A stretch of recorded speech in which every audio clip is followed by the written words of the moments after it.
बिस्मिल्लाहिर्रहमानिर्रहीम। अस्सलाम वालेकुम। रहनुमाई उर्दू में खुश आमदीद। अज़ीज़ तुलबा, हमने जमात नहम का जो है 5वां सबक नसू और सलीम की गुफ्तगू शुरू किया हुआ था, वो मुकम्मल हो चुका है। इससे पहले हम सवाल जवाब जो हैं वो पिछली वीडियो में कर चुके हैं। उस वीडियो का लिंक जो है वो डिस्क्रिप्शन में मौजूद है। जिसने वो वीडियो नहीं देखी वो लिंक में जाकर देख सकता है। आज आ जाते हैं सबक के खुलासे की तरफ। खुलासे का बता चुकी हूँ कि असल तहरीक का तीसरा हिस्सा होता है, ठीक है। अब ये सबक जो है ये ज़्यादातर जो है वो मुकालमे में है, नसू और सलीम के दरमियान गुफ्तगू हो रही है। अब हमने मुकालमे की फॉर्म में जो है वो खुलासा नहीं लिखना, बल्कि उस मुकालमे को एक कहानी में, एक प्लॉट में कन्वर्ट करना है, ठीक है।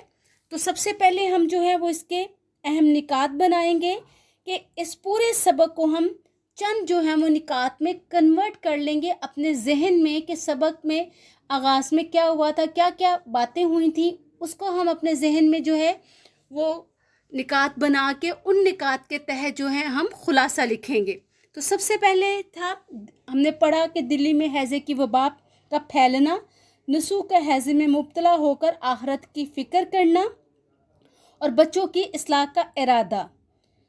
इस सिलसिले में सलीम को बुलवाना और इससे मदरसे न जाने की वजह पूछना और खेलों में दिलचस्पी न लेने की असल वजह जानना। सलीम का 4 लड़कों के औसाफ बयान करना और सबक याद ना होना और उस्ताद साहब का मंजिल लड़के से मदद लेने का कहना। सलीम की हज़रत बी से मुलाकात और उनकी नसीहत।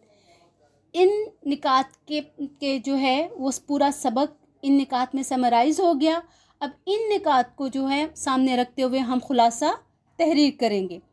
खुलासा हेडिंग देंगे हम, 1 साल दिल्ली में हैज़े की वबा फैली, नसू भी हैज़े में मुब्तला हो गया। वो समझा कि अब मौत करीब है। डॉक्टर ने इसे ख्वाब आवर दवा दी तो वो सो गया। ख्वाब में इसने मरने के बाद आक़िबत के दिल दहला देने वाले मनाज़र देखे तो वो हड़बड़ाकर उठ बैठा।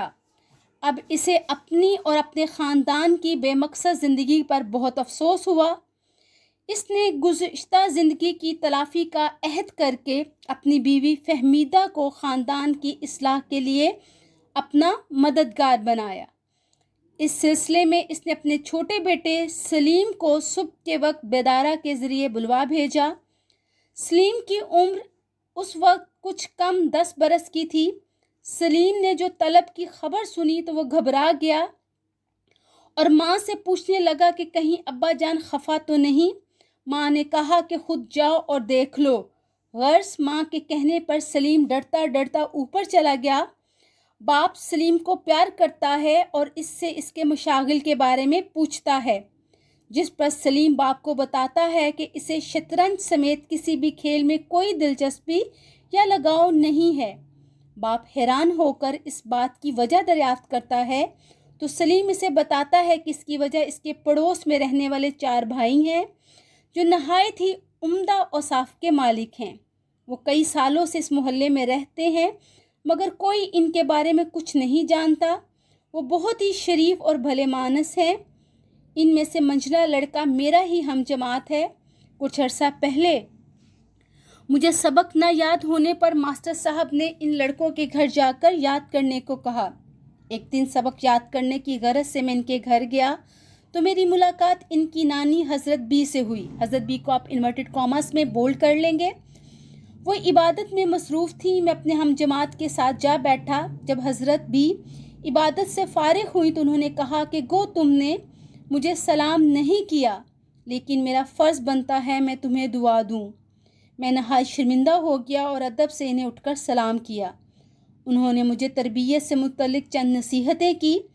इसके बाद मैं मुद्दतों उनके घर जाता रहा और हज़रत बी की सोहबत और सरपरस्ती में बातमीज़ और फर्माबरदार लड़का बन गया। हज़रत बी भी मुझे अपने नवासों की तरह चाहने और प्यार करने लगी। वो हमेशा मुझे कोई ना कोई नसीहत किया करती थी, इसलिए मेरा दिल खेलों की तमाम बातों से खट्टा हो गया। ये था इस सबक का खुलासा। सबक की रीडिंग पूरी तवज्जो के साथ किया करें। हम जो है लेसन को स्टेप बाय स्टेप जो है वो पूरा मुकम्मल तौर पे पढ़ा रहे हैं। आप हमारी वीडियोस को गौर से देखिए, बार बार सुनिए, तो आपके जो है कॉन्सेप्ट्स जो हैं वो क्लियर होते चले जाएंगे। आप घर बैठे बआसानी उर्दू की तैयारी कर सकते हैं। इसलिए जिन्होंने हमारा चैनल अभी सब्सक्राइब नहीं किया वो चैनल को सब्सक्राइब कर लें, बेल आइकॉन को प्रेस कर लीजिए ताकि आपको आने वाले तमाम लेक्चर्स की नोटिफिकेशन मिल सके। रहनुमाई उर्दू के साथ जुड़े रहिए, कामयाबियाँ समेटिए। अल्लाह हाफ़िज़।